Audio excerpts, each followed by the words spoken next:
Belgioioso Cheese is a family-owned and operated company specializing in artisan Italian cheesemaking.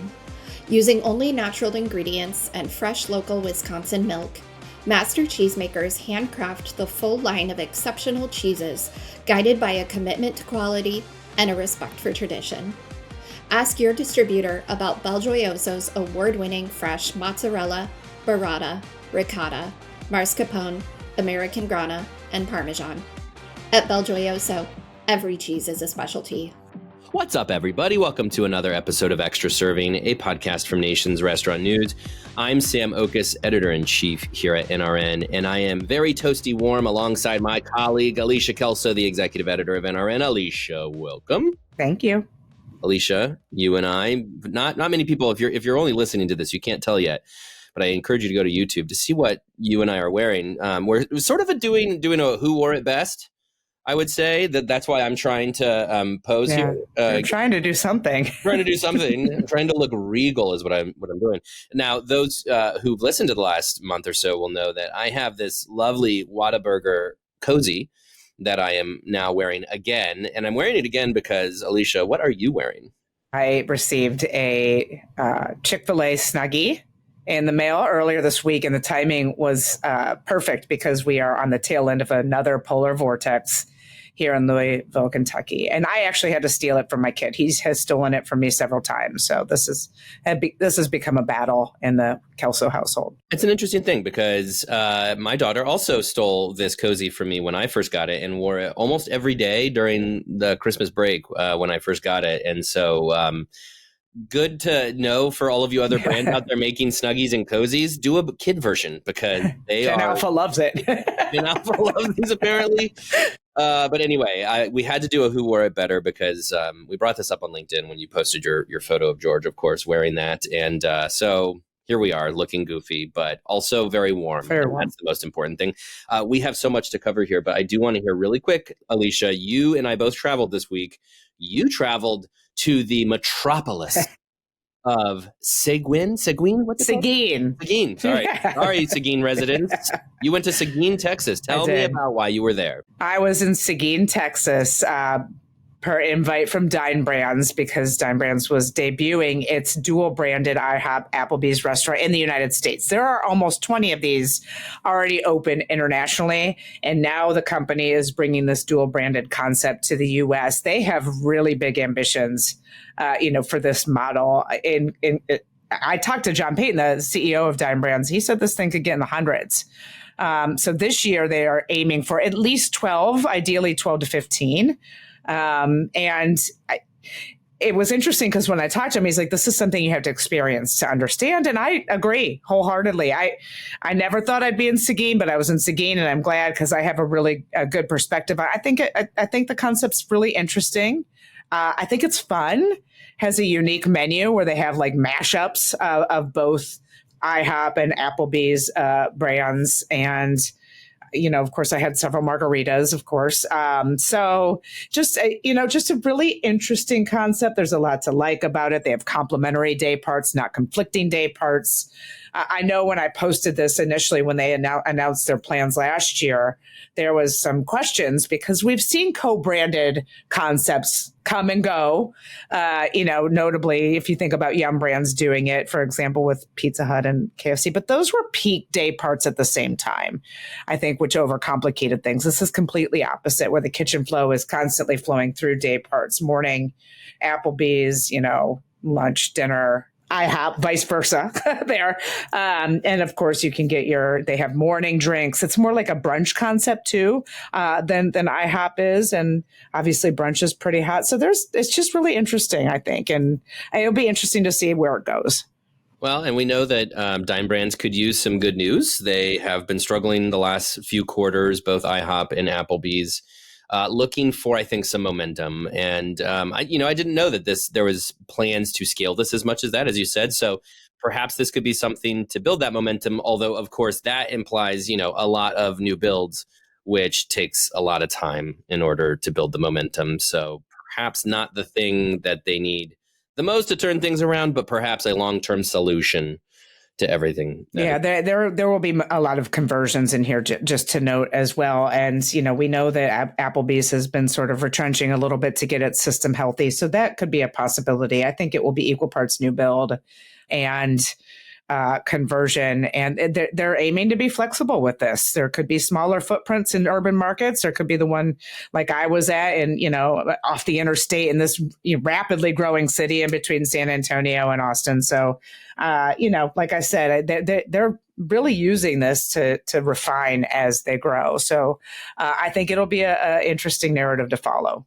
We joke about Seguin, but anytime I look at like population numbers and you look at cities in Texas you've never heard of, and it's like 800,000 people. Like I'm looking at population. This is about 30,000. This one's about 30,000, but it is a top 25 fastest growing cities. Everybody's moving to Texas. Everybody. Yeehaw. Well, including. Too soon. Too soon. KFC announced that they would move their U.S. headquarters from Louisville, your hometown, Alicia, and of course, Kentucky, the Kentucky of Kentucky Fried Chicken, to Plano, Texas. And boy, were their opinions, including from you. Alicia, what do you make of this news? I just hope you don't fire me. We're not supposed to have strong opinions. I couldn't help myself. You can have you know what? You let loose on this one, Alicia. I did. It's personal. Yeah. It's personal. I'm not going to be naive here. I get it. And like I talked about, on paper, this is not a terrible idea. The point of Yum Brands having a giant global system is to leverage those learnings in between teams.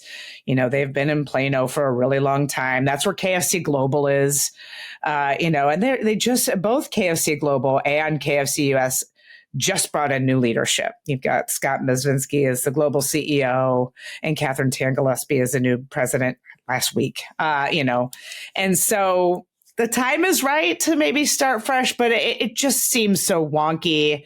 And if I take my personal, opinion out of this, KFC is synonymous with Kentucky. It was founded here, obviously that headquarter building, you see it off the interstate. It looks like literally looks like the White House. Been around since 1970. It's just so, deep culturally in not just the city of Louisville, but the state. There's 2 museums dedicated to the Colonel and, his entrepreneurial spirit and KFC. So I struggle with this from in his statement about the move. Yum Brands CEO David Gibbs talked about how this will continue the iconic brands and the culture. And I struggle with that. That's where I need to reconcile, how you can maintain that iconic nature and the cultural significance, like I said, from a business park in Plano. It just seems weird. And I'm trying to be delicate here because it is personal. I have a lot of friends at the brand that are making tough decisions right now. And it's personal, because it's so culturally significant and economically significant to the city. So, but I'm not the only one with this opinion. It's weird. Well, and it's not so long ago that Papa John's moved its headquarters to Atlanta. So it's particularly fresh for Louisville. But these things do truly matter. And the closest comp I have is, of course, with Wendy's. Wendy's was, of course, founded here in Ohio, was based for a long time in Columbus, and then briefly moved to Atlanta. If you remember that, when it was part of the same company as Arby's.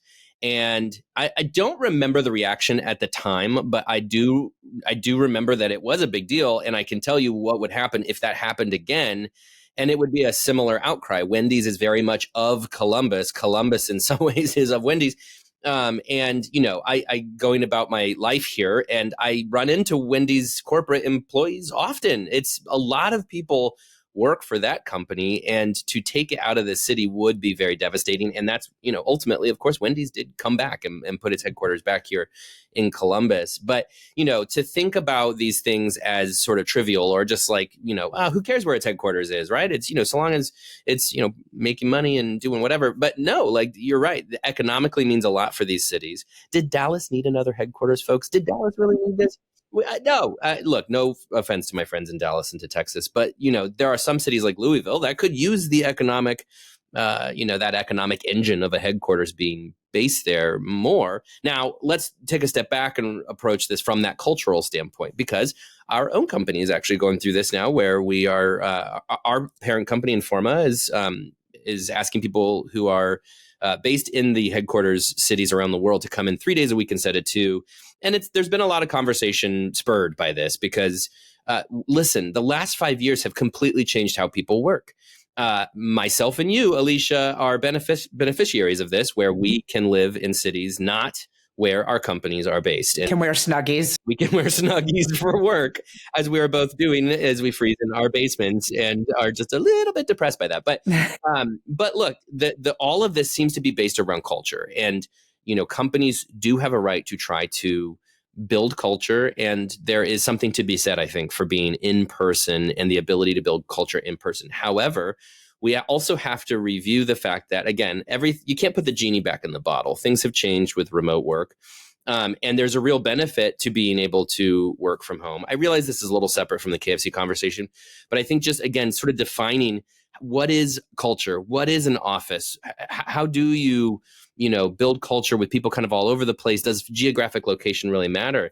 And Alicia, I think you would agree with me to say that we probably talk to each other more on Teams and Slack than we would if we had offices next to each other. So I think that for any other company reviewing its, hey, should we be in another city? Start by looking at the geographic, the economic impact in that local geography, because they really do mean a lot. And this one is perhaps as brutal as they come when it's in the name of the brand. Kentucky Fried Chicken. We've got a statue of the Colonel in our airport. Yeah, for real. What's going to happen? I don't know. You're going to pull them out too? Maybe ship that down to oh, no. I'll chain myself to it and protest. Hey, now there's an idea. You guys can. I mean, there are all kinds of reasons why you might consider moving. And Dallas, Atlanta, these are good cities to be based in if that geographic component doesn't matter as much. So I'm not saying this is always the wrong thing, but yes, this one was particularly stinging, as evidenced, by the way, by how much engagement you got on your LinkedIn post about this. A lot of opinions, a lot of emails, a lot of hurt people. Some of the emails I got were very deeply personal, and it's a tough pill for the city to swallow. And I hate saying it is what it is because it sounds so flippant and dismissive, because again, it's in the name. The Colonel is part of us, and it just feels weird. And to be fair, Yum is going to maintain 2 headquarters. They've got their Plano one. The other one's going to be in Irvine still, which is the home of The Habit and home of Taco Bell. So those companies get to maintain their history and legacy in California, which I think maybe stings a little bit more. Why did they get to keep their home? But again, you got to consider that global that global perspective. KFC is such a huge presence outside of the U.S., and that system is doing pretty well right now. The U.S. has been struggling for the past year plus. So maybe this is part of that. Like I argued, I'm sure there's tax and talent attributes that tip in Texas's favor as well. But again, it goes back to that culture and what made it the iconic brand that it is, that David Gibbs aspires it to be. So tough news. Well, maybe you guys can hope for a Wendy's situation and KFC will come back. But in order to do that, if you follow that same example, KFC would have to leave Yum. But I don't think that's ever going to happen. Nor should it, by the way. Okay, let's move on. Let's talk about earnings, because we're getting a lot more earnings reports. We had this week several brands reported their Q4 and 2024 annual results.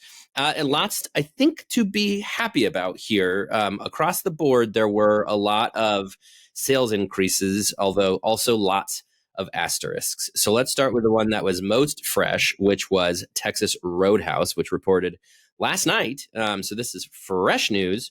Of course, we're recording on Friday, but Texas Roadhouse, I mean, look, always positive. You can always expect positive because they've been positive for how many quarters in a row? Forever. Years in a row. Forever. Forever. They just keep growing.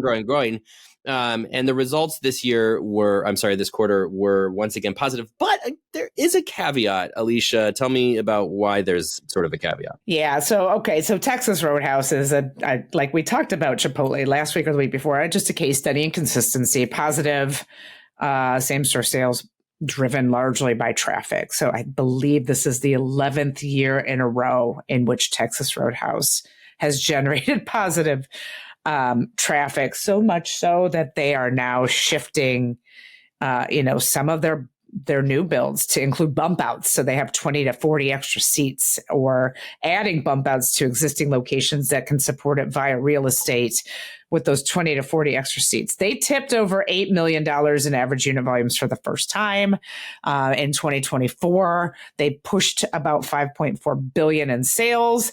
This will move the company past some legacy brands. QSR brands specifically, the company just leapfrogged Applebee's a few months ago. And they're sneaking up on Olive Garden. We don't have those numbers yet. I anticipate Texas Roadhouse revenue will pass KFC's once we have those final numbers, because KFC was -5 throughout 2024. And I'm sure they closed net units as well. Well, they Dairy can Queen the king of Louisville, I guess. Yeah, exactly. Too soon. But as you mentioned, that the asterisks, February was flat for Texas Roadhouse, which was a head turner. I can't remember ever hearing that for the brand. Yeah. And I think that there were, there's a reason for the slowdown. February was just really, really weird. And I think we'll hear this. I think Q1 is going to be a bloodbath across the industry. Yeah. Including for concepts that have, done really, really well, consistently well. They mentioned it on the call. Look, we are dealing with about a dozen named storms across geographies. We had the fires in California. We have the highest flu rate in 15 years. We also have COVID returning. We have RSV, a confluence of issues really keeping customers at home. That really impacted those February sales. That said, flat with that backdrop ain't so bad. Yeah, right. That might be some good news when it's all said and done. And in fact, Valentine's Day week pays $20,000 higher than their average week. So there's nothing fundamental here for Texas Roadhouse to be worried about. And they're going to be totally fine. The interesting thing is their to-go sales bumped up significantly with all of those factors. So yeah, and it's interesting because you do see a lot of the companies reporting. They're preparing. You can tell they're preparing us all for the Q1. Yeah. Wendy similarly was saying Q1, and so yes, I'm with you that we should probably expect a brace for Q1. Now, when it comes to something like weather, because to your point, I think that'll be a big part of it. You're right. What was SNL referenced the 4 things they called it, the quademic, they're calling it, where you have COVID, flu, norovirus, and RSV all going crazy. These factors are sort of once in a not lifetime, but once every blue moon. You cannot expect that to be maintained throughout the year, but they are still factors that certainly are going to affect business and the way that companies try to revitalize things going forward in 2025. But there were some other good results. Wingstop was another one that reported, and I believe their same-store sales were up 10%. Now, Wingstop, like Texas Roadhouse, has been on a tear for a long time, going back to pre-pandemic. Then that company was one of the ones that enjoyed a boost in the pandemic because they were all digital already. They were very easily delivered, and chicken wings just did very well in the pandemic. So Wingstop perfectly positioned. I expected a comeback down to earth moment, and I don't think Wingstop has really had a comeback down to earth. They just keep growing. What's going on at Wingstop? Well, the investors were a little less than impressed. They didn't exceed expectations like they have in the past several quarters. Wall Street's so weird. Which is weird. But 10% obviously is, and that's on top of 18% last year. I mean, this is just a stunning performance over the past couple of years for this company. And, their unit economics are strong. They set a goal of reaching $2 million average unit volumes 2 years ago. They surpassed that. And now they're looking at $3 million. And now they have adjusted their long-term unit count goal to 10,000 units, up from 6,000 that was set earlier. They're going through a bunch of initiatives to try and aspire to get to that goal, including a new kitchen modernization design. They've got that My Wingstop tech stack. They want to get to 100% digital orders. I think wings are a good platform, to do that. This new kitchen platform, Michael Skipworth, the CEO, said is going to be a game changer. He said it's going to speed up service. It's going to increase worker productivity. And it was designed specifically for Wingstop. So right now it's in test. We'll see how this comes to fruition. Wingstop is also doing some new things to engage its team members, in that back of house to support that speed of service goal that it has, like things like gamification and, AI. So lots of things in the works here to kind of keep the engine running. And, they're also doubling down on brand awareness, because I think there's a lot of room for Wingstop in terms of brand awareness. You and I are very familiar with Wingstop because we live, breathe, and eat this industry. But as it grows and at the pace at which it grows, there's a lot of white space for people that maybe don't know as much about Wingstop, especially now with that $10,000 goal. And they're doing it smartly. They're tapping into, sports leagues like the NBA, which is, where people tend to eat wings. So I think that will be a good upside for this company. Yeah, really interesting to see, too, so much of that technology investment. They're really the best case study in how tech investments can pay off, which is interesting because we just had Joanna Fantozzi on last week talking about how data from the National Restaurant Association suggests that not every operator is finding the kind of ROI in their tech investments that they would like to see. But Wingstop, I think, is definitely bucking that trend. They are certainly seeing a lot of ROI there. Again, with their digital ordering that they put into place years and years ago. So on the front end facing consumer, they put that in place. And now I think, to your point, they're putting in this investment into the back of house, into the kitchen operations, that you leveraging technology to make things more efficient.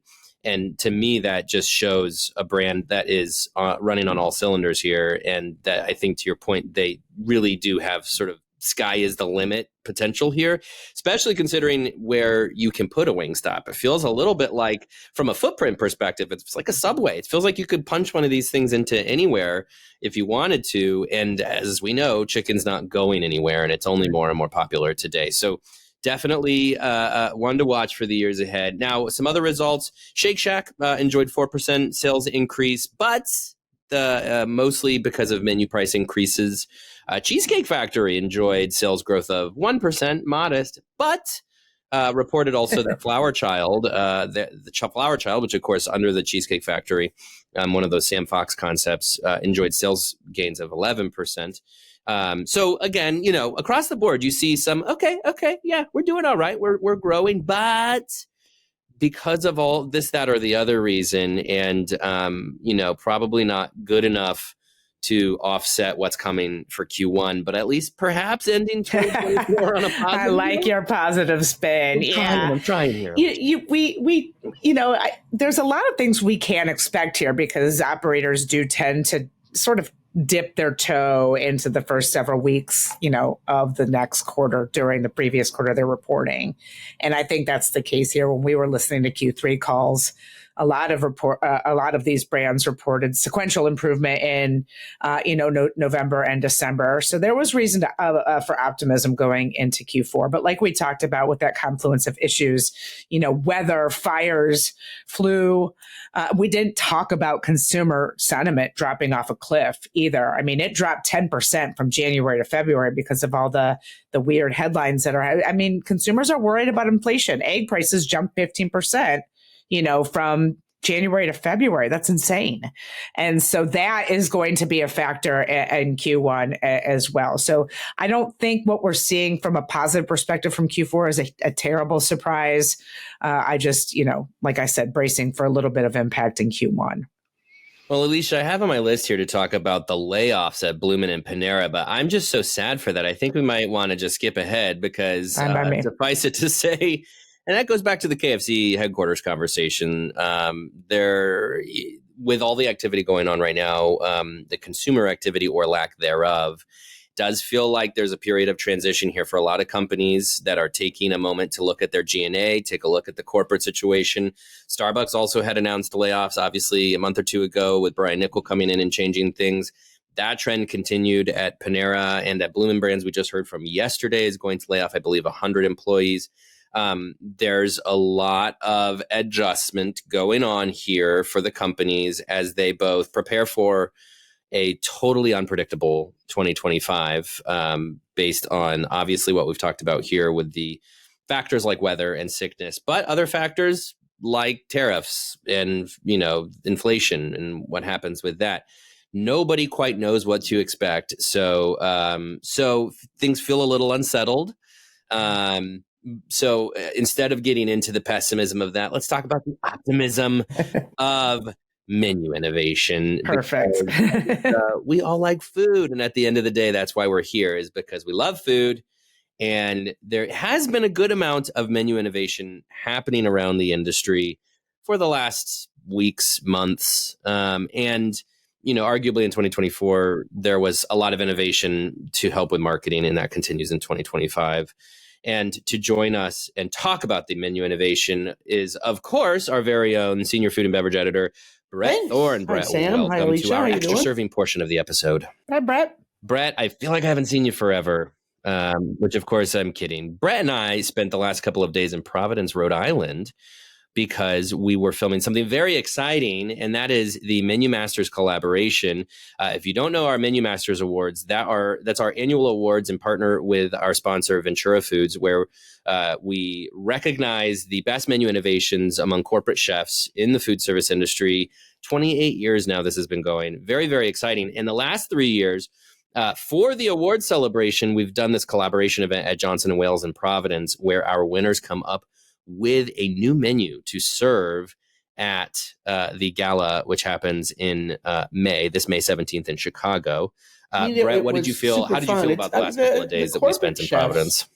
Of the chain restaurants in the United States are really interesting people because they usually have like legit culinary backgrounds. Often they cooked in fine dining before they decided they wanted, instead of feeding a couple hundred people a day, feeding hundreds of thousands, while also having a 9-to-5 job. And, and they combine that with food science and eyes wide open about what the American consumer wants. So they're really cool, interesting, fun people. So, I'd like to say the highlight is watching them be geniuses and create in the kitchen, but the highlight is hanging out with them and going out to dinner. They're lovely people. But the food that they developed, in a few hours, a lot of it is really incredible. All of it was super tasty. I don't know if we're allowed to give teasers or not about what we're going to. That's a good question. Let's hold back for now, but just know that there are 8 dishes developed. We have 4 teams, each did 2 dishes.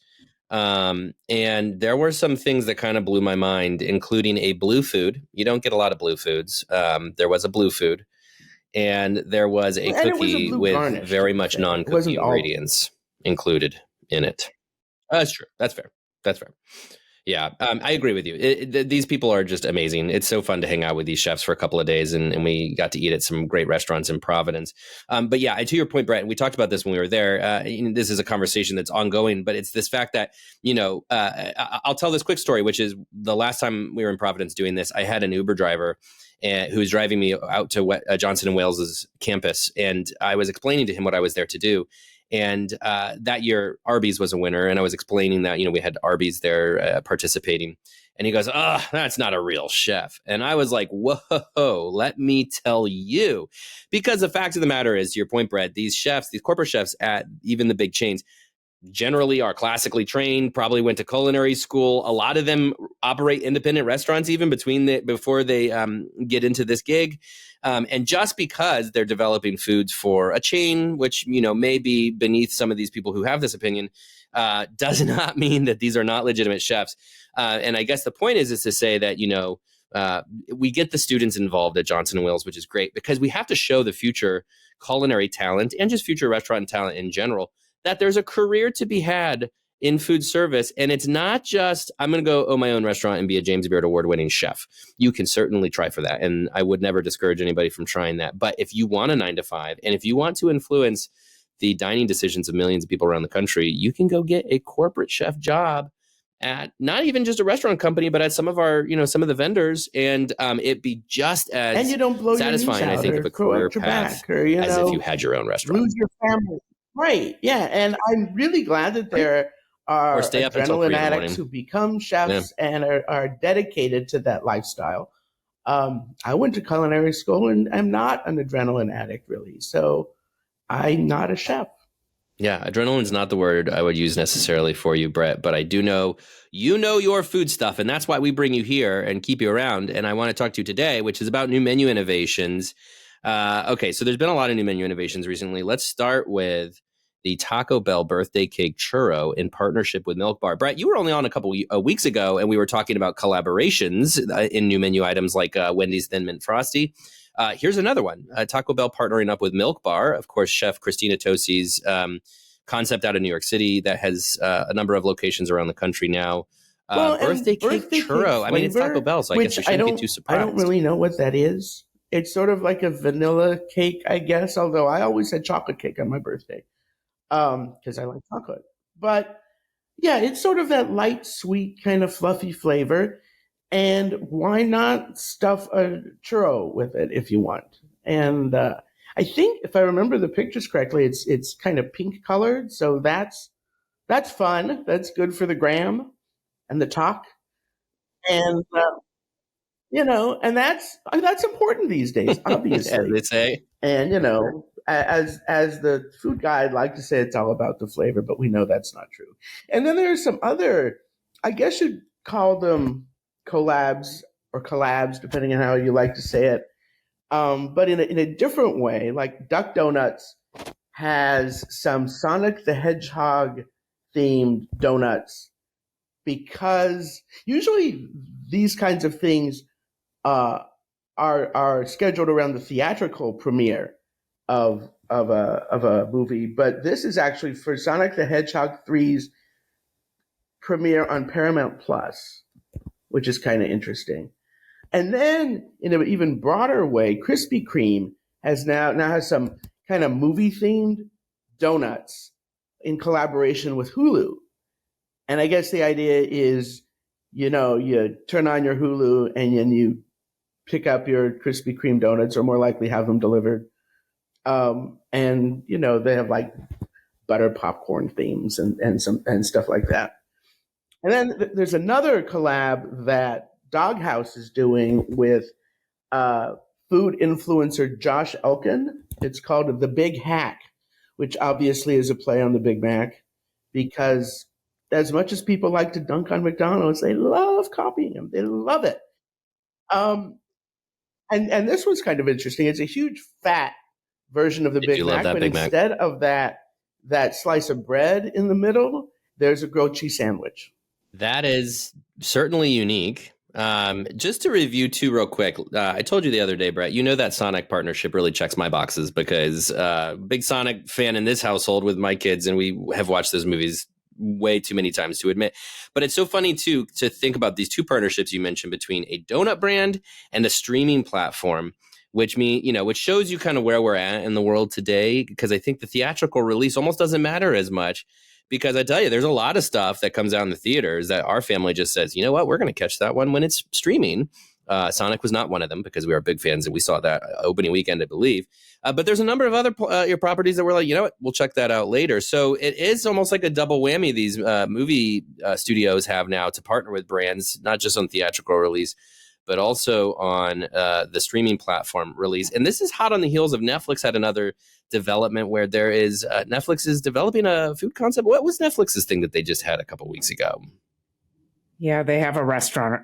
I don't know. I don't remember the details, but they have a new restaurant in Texas. Come prepared, Sam. Come prepared. Don't bring up I don't even know what we're talking about, but I knew there was Netflix food news. But really, for donuts and streaming services, as you've told me, Sam, and as I know because I'm familiar with children and was one once, they don't get tired of watching the same thing over and over and over and over and over and over again. So for it to be on a streaming service, and you set them down, hand them donuts, I guess, and let them go crazy watching the movie, you might actually get to record a podcast or something. Hey, that's right. Sometimes I get work done when my kids are on screens, and sometimes it's still obnoxious and noises and what have you. Alicia, you mentioned a new Applebee's burger. Did you get a tip in Seguin on a new Applebee's burger? What's going on there? The thing I ate in Seguin was one of their menu mashups. And I haven't had the chance to talk to Bret about that because we've all been traveling this week. Yeah. But that was, I think, the most interesting part of this is the IHOP and the Applebee's culinary teams collaborated to do some unique to this concept menu items. And what I ate was a buffalo chicken omelet. And it had like buffalo chicken pieces in the omelet with a bunch of cheese and some sauce. And then it had buffalo, chicken pieces on top of the omelet with more sauce. And it was really, really good. And I'm mad that it's only in Seguin right now because I would order that again. I am a buffalo chicken fan. So Applebee's did have a new burger launch this week, but I think that the bigger story here is the IHOP Applebee's menu mashup opportunity at the dual brand. And there were other things too that the two brands collaborated on, including drinks. So, and obviously, again, going back to that dual brand and the excitement around that. Totally typical that Seguin would get that first. Right? Foodie capital of Texas. For everybody. It's an incremental sale, which is wonderful. And of course, the goal with any drink is to upgrade people from water, which is a challenge because you've got to spend more money. So it has to be fun and interesting. And I'm intrigued by the buffalo chicken at breakfast thing because why not? We've seen more spicy breakfast items, particularly if they're Latin American influenced. People obviously continue to love chicken and they love buffalo chicken. So why haven't we seen a buffalo chicken omelet yet? Or maybe we haven't. I missed it. Good question, because, I just last week was visiting my hometown, Athens, Ohio, and was dining at Hangover Easy, which is actually based here in Columbus and has a location there in Athens. And, spice is all over the breakfast menu. I mean, spice, it's not the only place that's doing it. You can go to any breakfast restaurant and find, spice in a breakfast menu. But buffalo chicken, not really a typical thing. But you're right. That people makes no perfect longer sense. Are married to day parts. So, if they want to have a burger for breakfast, they'll have a burger for breakfast. Or an omelet at dinner. Or an omelet for dinner. We're getting crazy. We're getting so crazy. Pretty wild. It's a good We've time. Had a couple of with an egg allergy. We've had a couple independents in Louisville just stop breakfast service altogether because of the price of eggs. They just shut down their breakfast service. We'll see at lunch. Well, I'm glad it's not toilet paper. I'll just say that we're having problems with. It's just eggs. All right. Okay, I'm going to keep things easy for our lightning round of this episode, and I want to know the best thing that you ate at a restaurant recently. Alicia, I might know your answer already, but what's the best thing you've eaten at a restaurant? That omelet was really good. Yeah. I chased it down with a mimosa. It was, an IHOP mimosa. It was really good, but that's the only thing I've really eaten. I don't eat out all that much given my job. Yeah, I hear you there. But you did have a trip to Jaggers, which we might have. I did have a trip to Jaggers. I want to tell everybody here to go to Instagram to check out a video of you guys eating at Jaggers. Although not you eating at Jaggers, because you will not eat on camera. It's not in my contract, Sam. Not yet. No, that's because I go there often, so it doesn't feel like a new thing. But I do think it's important. Texas Roadhouse is growing their Jaggers and Bubba's 33 concepts, and we have a couple of Jaggers, which is more of a fast casual or elevated QSR concept. And when they founded it, the late Kent Taylor said he wanted this to compete with Five Guys and Chick-fil-A. Jaggers chicken sandwich, I think, is the best in the industry. And I will get it once a month, twice a month.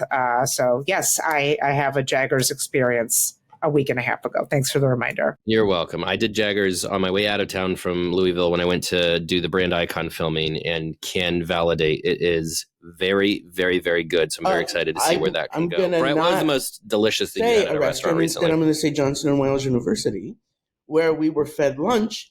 And they served traditional Providence food, which I thought was really great. There was a really good clam chowder and lobster rolls, and I really, really loved the sausage and peppers that they served. And it was just, a beautifully prepared sausage, buried in sauteed peppers and onions. And it was delicious. And,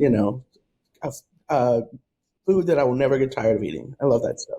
Got to tell you guys, my college food was not super great. So I'm so jealous of people who go to culinary school, because, you have to have good food in culinary school, right? Come on.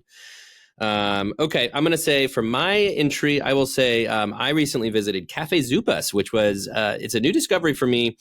We really last year discovered them as we put together our 100 emerging brands under 100 units list last summer. Discovered Cafe Zupas, which is based out of Utah, has about 70 locations, and then discovered that I had one in my backyard here at Easton in Columbus, and went there to check that out with my family last week. You can go follow me on LinkedIn to get a video of their chocolate strawberry cup, which is literally a cup of strawberries that they just pour an insane amount of chocolate sauce on top of. But that was very, very lovely. And they also have bowls and salads and sandwiches. So would highly recommend Cafe Zupas. I'm going to do a video on our Instagram and TikTok of that pretty soon, I believe next week. So go follow us on social media. In the meantime, Brett, do you want to tee up Alex who Hager, your interview is for this week? At JOURS, a bakery concept, essentially, but with some very interesting new beverage items. I think I'm going to make you listen and not tell you exactly what we discussed. But it's going to be some pretty fascinating drink conversation that you're about to enjoy. Spoil it. Very exciting. All right, Bret Thorn, Alicia Kelso, as always, thanks for joining us. Why don't you tell our audience first what JOURS is? Yeah, so we are a French-inspired Korean bakery, so a bakery cafe. And it's basically a really nice place to go in and get a wide variety of sort of pastries that you're used to, as well as some interesting fun ones inspired by our Korean background. And of course, some delicious beverages to go with them. Yeah, you have a lot of light and fluffy things. Yeah. Yeah, it's definitely a much softer textured breads and with sweet fillings, and as well as some savory, fun donuts like our kimchi croquet, which is a fun one that we actually sell quite a lot of, even in the U.S. I would eat that. That sounds great. But you are in charge of beverages, and you've been playing around with some interesting flavors, as I understand it, including various East Asian flavors. Korean flavors. How long have you been doing this? So I've been with JOURS for 6.5 years now. And my background is more as a barista and more in the specialty coffee. I have a background in Korean, so Korean language, and then a background in coffee, and those happen to combine when I came here at JOURS to kind of help them really build their beverage program. So you learned Korean language. How did that happen? I actually got my master's degree in Korean language at the University of Hawaii. And then I lived and worked over there for a total of 4 years. Did you just sort of fall into that, or you had a passion for Korean stuff, or how did that work? I mean, I grew up in Los Angeles, I had a lot of East Asian friends. So I grew up learning Japanese and watching Korean dramas, and I studied Japanese first, and then after I graduated college, I went to teach English over in Korea, and I was like, all right, I want to master this, literally. So I went and got my master's. And you got a master's, and so you thought, well, with my master's degree in Korean language, I'm going to develop drinks. So, like, how did that come about? It was a very weird, circuitous route. Definitely did not happen like that. I worked at a movie theater company as one of the team on the brand content team there for them, because I had a huge interest in film, and it's definitely more of an academic interest, which as I was living in Korea, I was, as a hobby, still getting into the specialty coffee scene and trying different coffee shops and taking sort of specialty coffee courses. And when I decided I love Korea, I love living there, I don't really want to be in the film industry anymore, I was like, what do I want to do? And it always came back to this passion in coffee. And coffee was my first job at Starbucks. And when I came back, I started working for Blue Bottle and really getting into that high-end specialty sort of hospitality side of coffee. And it just fortuitously came upon a chance meeting with our CEO here at TOUS, who met me at Blue Bottle and found someone who he thought, my Korean knowledge and my passion for drinks and beverage and hospitality would be a good fit for the company. Yeah, it actually sounds like you're uniquely suited for this job. Like, exactly, made for you, which is nice when that happens. So what kind of drinks are you working on these days? Yeah, so we're playing a lot with matcha right now. We this past year were finalists for the World Food Innovation Awards for our tiramisu latte, which is kind of a cream style latte that's very trendy in Korea and was kind of starting to pick up in the US. And so we're looking at maybe doing a little variation of that for matcha as well, for our non-coffee drinkers. And then just playing with themes with our cakes and kind of how we can play off the flavors that we have in our cakes and bring those to our drinks. What makes a latte Korean style? So particularly the cream latte is it's a take on an Einspanner, which is a traditionally an Austrian beverage, which is coffee or espresso with a whole lot of heavy cream on top of it. And the Korean take on that is more of a latte, so espresso and milk, maybe some syrup or flavors in there, and then a sweet cream top that's like a nice thick layer that you kind of drink through, almost like an Irish coffee, but with milk. And that has been a style of drink that has really picked up in Korea in the last couple of years, and you'll find them at most cafes there. And they're fun to look at. They're a fun textural drinking experience, and they taste good. And so that's something that we kind of wanted to bring to our audience and play with that idea. We have tiramisu cakes that we sell. Now you can also get one to drink. And that sort of thing, that sort of ombre effect is obviously works very well for the social media, and people love posting pictures of their drinks on social media. And that sounds like a trend that's happened all over coffee places in the U.S. too, with the cold foam. The Starbucks, I think, introduced in the U.S., but now everywhere. All of the big coffee chains have some sort of cold foam or soft top or whatever, and it's aerated milk with flavoring in it and stuff. And I bet in Korea sometimes they add savory elements as well. Yeah. So one really interesting drink that we don't have it here at TOUS, but that I've found fascinating to look at is this idea of sweet corn. So that not quite savory, it's still a little bit sweet, but more of a savory element. And doing sweet corn lattes is kind of a trendy thing in Korea, and making a nice cream out of that as well.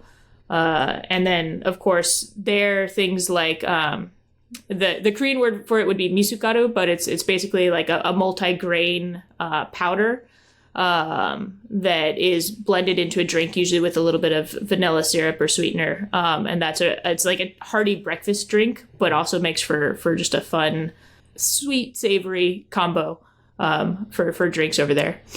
And have they done any of the cheese teas like the Taiwanese have?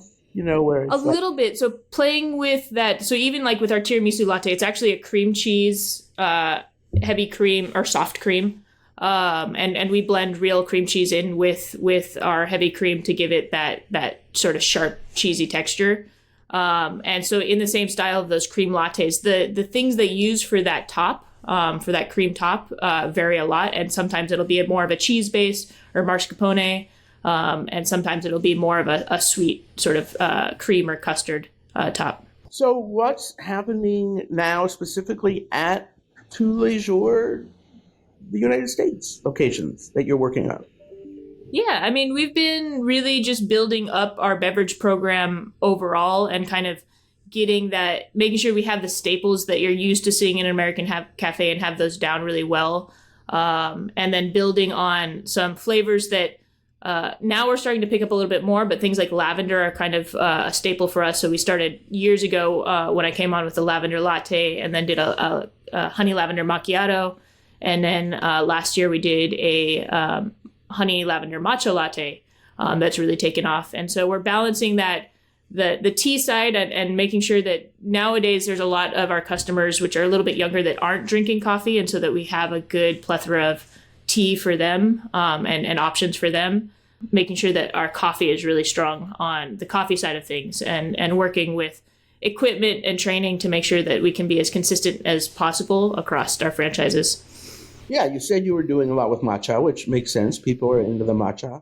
I'm still fascinated that Americans have taken to green tea because when people said, yeah, Americans are going to have green tea, I thought, no, that doesn't fit our palate. And I spent my junior year of college in China, and I lived in Thailand for a while, so I'm familiar with those flavors, and I'm cool with them. But and a lot of the tea stuff, like the green tea stuff, doesn't really taste like green tea anyway because you add peach syrup or whatever. Yeah, it's been surprising just how strong matcha has become as a player in the drink market, and even like normally, if you go to any coffee shop, your top 10 selling drinks are going to be black coffee, maybe an Americano if you're in a particularly heavy Korean market, latte, cappuccino.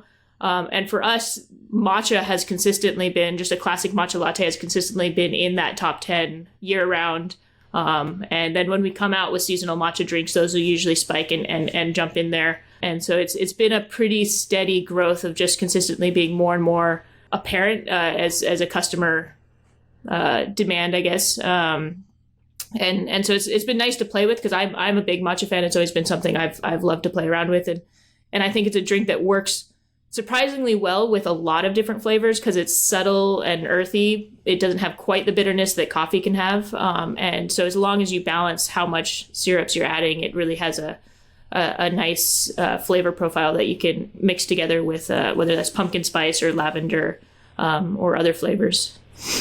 And people think it's good for them. And I'm not saying it's not, yeah, but I'm not a nutritionist, so I can't say that. But, it has what we in the industry call a health halo. It definitely has a perception around it, particularly when compared with coffee. Coffee often, it goes in waves as to whether people view it as healthy or I'm drinking too much coffee or caffeine's bad for me. And matcha is healthy caffeine, according to some people. But it's a fascinating to see how it's changed. And I mean, I'm always kind of following beverage trends, and there's some that I'm more drawn to than others. And I'd say that the energy drink trend is probably my least favorite trend, but the matcha and more tea-based drink trend I enjoy playing with. Yeah, you and I are on the same page with that. I don't understand energy drinks. And coffee's good. And I mean, I understand why people don't like drinking coffee. It's bitter, although most coffee drinks have so much sugar and flavoring in them that it doesn't really matter. So I guess the same is true with matcha drinks. But those energy drinks, to me, they just taste like sweetened battery acid. I don't get it. Yeah, it's definitely, I think there's definitely a generational element to it. I know my younger sisters who are much younger than me are energy drinkers, and they'll offer me one, and I'm like, I'll take a sip for science, but it's definitely not what I gravitate towards at all. Yeah, and it's your job to try things and to know what people want, and whether you like it or not doesn't really matter. Exactly. Put it on the menu if people want it. If anything, I'd say that's one of the challenges of this job is my preference is like I'm a black coffee drinker, a cappuccino drinker. If I'm getting something sweet, like if I go anywhere, I almost always ask for half the syrup because my general sweet tooth is much lower than the average consumers. But I also recognize that I'm making drinks for the average consumer. So I balance that with like, is this as sweet as I would like it? Probably a little bit more sweet than I would like it. But, we do taste tests in the office and try and get a balance of what people prefer. And kind of the rule I follow when I'm making drinks is as often as possible to make that adjustable so customers can ask it for more sweet or less sweet. Because even amongst the office, it's always like on that survey question, it is always all over the board as to whether people think it's perfect, too sweet, not sweet enough. There's never a consensus. Do you guys also do traditional focus groups where you bring in strangers and have them try your stuff? We'll sometimes use our corporate location and have a little focus group of customers at our corporate location to test out new concepts, or we'll launch things just at our corporate location, which is relatively close to our office here in Los Angeles, to kind of test out the ideas there where we have a little bit more control over them and we can see customers' feedback from them. That's neat and handy. It's pretty normal. Exactly. It's a nice thing to have nearby to go in. And like we have our newest corporate location on the West Coast is in Brea, and the Tout le Jour there has a nitro machine, but not for nitro cold brew, but to do nitro teas. And so we have strawberry dragon fruit nitro tea and a cardamom mandarin nitro green tea that has been fun to kind of test how customers react to that, because it's not something they're used to. They're used to nitro cold brew, and it's kind of spiked and gone, and nitro setups can be a little bit of a pain to play with. But the tea drinks are doing really well for us for sure. That's cool. I mean, does the nitrogen really work in the tea? Because coffee's a little more viscous, and so it sort of foams up better. The nice thing, so we like the strawberry dragon fruit black tea definitely has the different styles of tea impact the stability of the foam a little bit. The black tea definitely has a little bit of those elements in it that will give it a nice stiff foam and a creamy foam. The green tea is a little bit more of an effervescent foam, so it goes away fairly quickly, but it still does foam up and you get that gradation. And if you drink it, when you first get the drink, you have that nice texture there as well. And if it looks foamy when you first get it, that's good for the social media. And so exactly. So that's fun.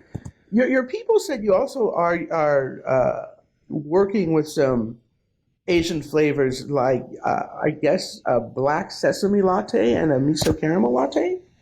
I think it was an interesting take on like what a question I got previously about what things I'm interested in, like what trends I'm looking forward to seeing. So I don't have those in the office with me to play with right now, but I do find it interesting, particularly that, as you mentioned, that element of savory flavors. And when I do trend research and kind of go out to local specialty cafes that are making their own syrups and doing their own really, exciting drinks, I'm kind of looking at what they're doing and how that could be applied to a more mass market, broadly appealing technique. And I think miso caramel is a fun one that I've seen because it's not really all that different from salted caramel, but you just have a little bit more of the umami from the miso.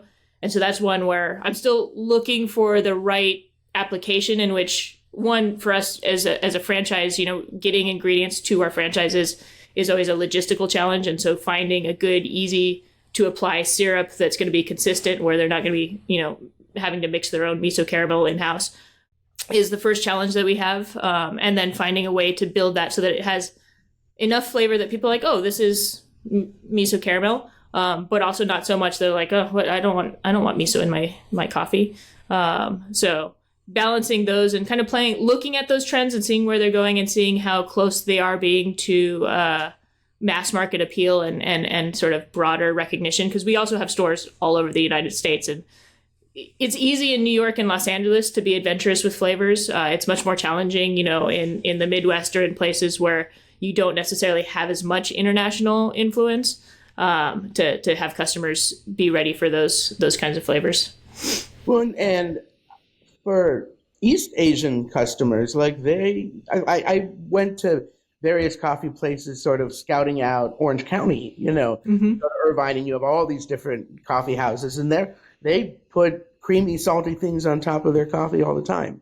And I'm the kind of I'm the consumer that looks for those good weirds. So when I go to like a cocktail bar, I'm like, what's the weirdest thing on your menu? I want to try that. But I think we as a brand are in that in between where we are definitely people recognize us as an Asian bakery, and so they're recognize that they're going to see things that they're not used to. But our main consumer base is still not quite as adventurous as I would say I am. And so finding that balance of it's starting to pick up on that trend line and get a little bit more mass market appeal. We like to see if you find it at Trader Joe's, then that's our customer base. So we'll look to trying flavors that we see there because that's kind of the adventurous customer that's going to come into our bakery. Makes sense. And sometimes, things are eye-catching. They're not going to sell as much as your regular cappuccino, but maybe they'll get you attention, or maybe, it'll increase sales by a little incremental, whatever. But yeah. I mean, probably not only as a human being, but as part of your job, like you're always researching stuff. Anytime you have a drink, it's research. Exactly. And I like to say that it's hard to turn off the work side of my brain whenever I go, whether it's going to a coffee shop or a cocktail bar or even, a grocery store, and I see an interesting flavor. It's like, oh, what could I do with that? And that's speaking to your point on sort of those flavors growing. We did ube probably, I think 3 years ago, around the same time a tiramisu latte came out, and that was one where it's colorful. It wasn't quite as widespread at that time, but it has only grown in familiarity and popularity as time has gone on, and so that's become really a steady seller and a really good drink for us in terms of people always want to take a picture of it. So it's free marketing on Instagram and TikTok because there's always pictures of our ube latte on there. Yeah, I certainly that is a driving factor with food, what it looks like. And ube, in case people don't know, is a purple sweet potato. The name is from the Philippines, and it's a little bit sweet, and it's super a little creamy. Yeah. It's a nice balance. Ours doesn't have any coffee in it, although we get a lot of customers that do add espresso to it, but it just has that nice balance of sort of slightly sweet, creamy, very sort of floral in texture or in aroma, fruity floral in aroma, and people really pick up on that. Plus, it's a very pretty color. Yeah. So what's in it if not coffee? Is it just like I don't know, what is it? Yeah, it's just our house-made ube syrup, and then so an ube simple syrup, and then milk, and that's it. Yeah. Why not? It's a very simple drink to make. It's a very simple, enjoyable drink to consume, and it's one that we're happy that it continues to be a steady seller because, like I said, it's one that always gets people taking pictures as well. Great marketing, and it always tastes good, and you're getting plenty of calcium because there's a lot exactly. That's a fun one from a cultural challenge. In Korea, the word latte, while many people assume that it has coffee if it says latte in it, latte, the word itself just means milk. And so oftentimes in Korea, when you see latte, it'll be, whether it's a misugaru latte, like I mentioned before, or a sweet corn latte, they don't necessarily have coffee in them. Whereas here, we've just shortened cafe latte to latte for so long that everyone assumes it has espresso in it. So we always challenge on the marketing and even the R&D side when we're coming up with names for drinks as to what to call them, because sometimes there is that assumption that we have to work around. Yeah, it's weird how language changes that way, because latte also means milk in Italian. Like it's not. Yeah. Similarly to how chai means tea and is shortened from chai masala. So, or masala chai, depending. And it's this masala means spiced, but some things translate funny when they come across waters. Yes, it's going to do what it's going to do. Exactly. Belgioioso Cheese is a family-owned and operated company specializing in artisan Italian cheesemaking. Using only natural ingredients and fresh local Wisconsin milk, master cheesemakers handcraft the full line of exceptional cheeses, guided by a commitment to quality and a respect for tradition. Ask your distributor about Belgioioso's award-winning fresh mozzarella, burrata, ricotta, mascarpone, American Grana, and Parmesan. At Bel Gioioso, every cheese is a specialty.